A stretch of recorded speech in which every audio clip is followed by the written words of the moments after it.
यमराज ने बताया, अच्छे लोग दुखी क्यों रहते हैं, समझो इस कहानी से। एक बार मृत्यु के देवता ने अपने एक दूत को पृथ्वी पर भेजा। एक स्त्री मर गई थी, उसकी आत्मा को लाना था।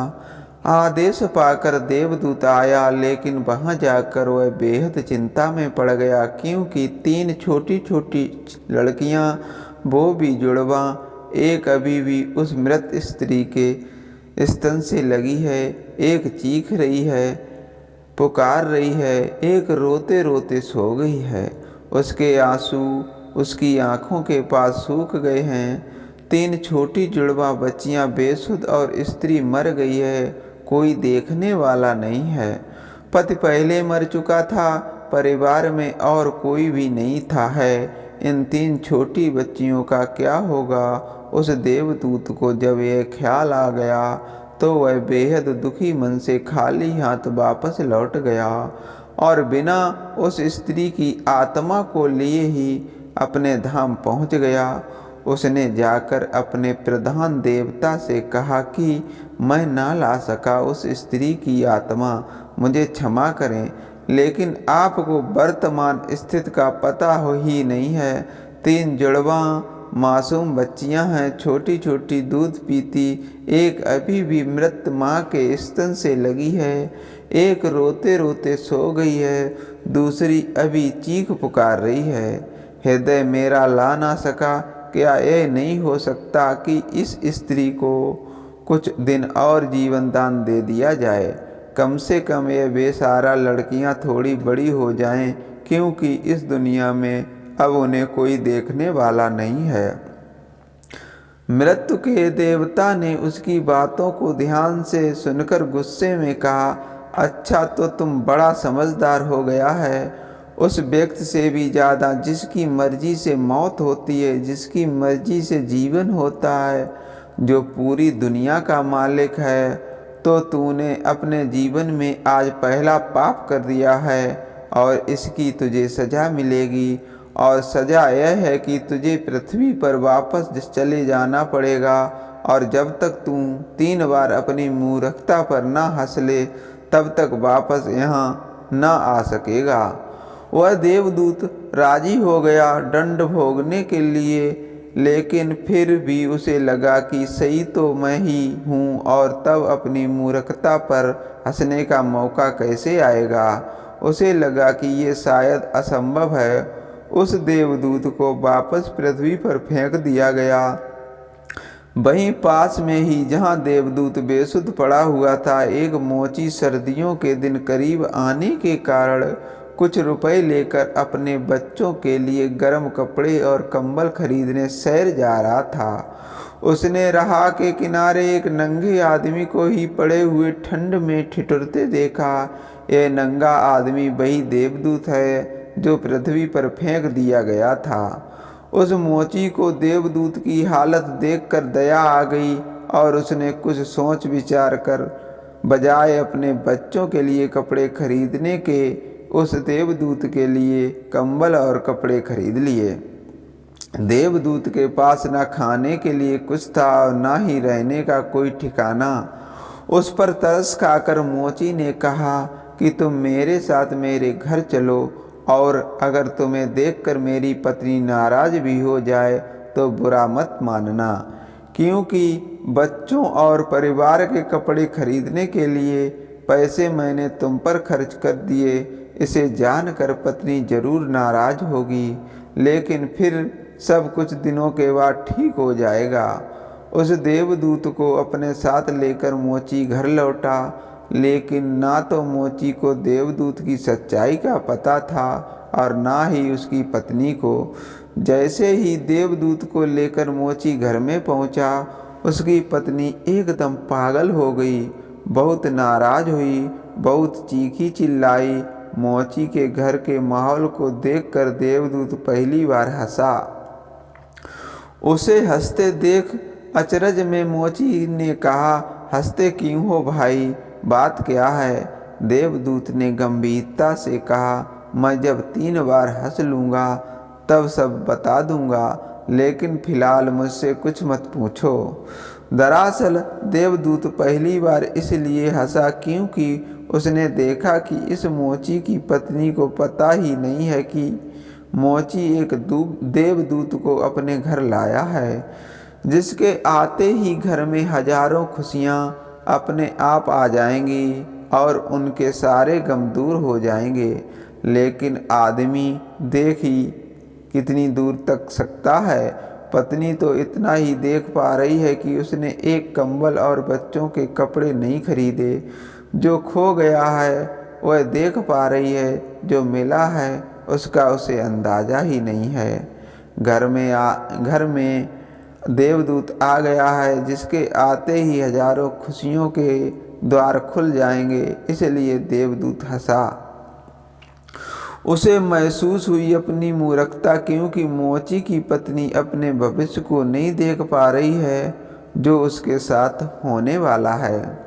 बहुत जल्दी ही, क्योंकि वह देवदूत था, कुछ दिनों में ही उसने मोची के सब काम सीख लिए और फिर उस देवदूत के लिए बनाए जूते इतने प्रसिद्ध हो गए कि मोची कुछ महीनों के भीतर ही धनवान हो गया।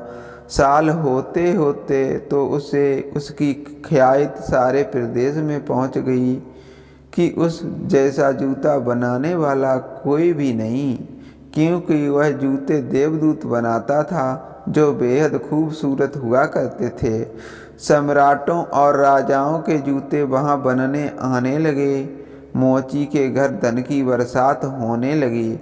एक दिन प्रदेश के सम्राट का एक आदमी मोची के घर आया और उसने उसे एक बेशकीमती चमड़े के टुकड़े को देते हुए कहा कि यह चमड़ा बहुत कीमती है, आसानी से कहीं मिलता नहीं है। सम्राट के लिए अच्छे जूते बना दो, लेकिन कोई भूल चूक नहीं करना। जूते ठीक बिल्कुल बेहतरीन बनने हैं और ध्यान रखना जूते बनाने हैं, चप्पल नहीं, क्योंकि उस दौर में संभवतः रूस में जब कोई आदमी मर जाता है तब उसे चप्पल पहनाकर मरघट तक ले जाता था। मोची ने भी सम्राट के आदमी की पूरी बात को समझकर देवदूत से कहा कि चप्पल मत बना देना, जूते बनाने हैं। स्पष्ट आज्ञा है और चमड़ा इतना ही है, अगर गड़बड़ हो गई तो हम मुसीबत में फंसेंगे, सम्राट जिंदा नहीं छोड़ेगा। लेकिन पता नहीं उस देवदूत के दिमाग में क्या आया कि उसने एक चप्पल ही बना दिए।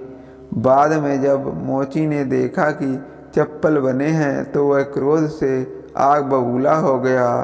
वह डंडा उठाकर उसको मारने के लिए तैयार हो गया कि तू हमारी फांसी लगवा देगा, और तुझे बार बार समझा कर कहा था कि चप्पल बनाने ही नहीं है, फिर चप्पल किस लिए। देवदूत फिर खिलखिलाकर हंसा। उसे देखकर मोची हैरान।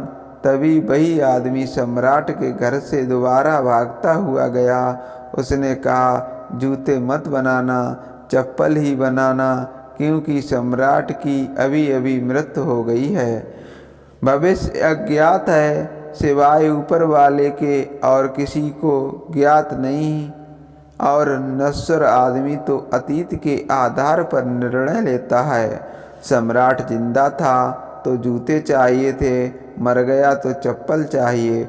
उसके बाद तब वह मोची उस देवदूत के पैर पकड़कर माफ़ी मांगने लगा कि मुझे माफ़ कर दें, मैंने तुझे मारा।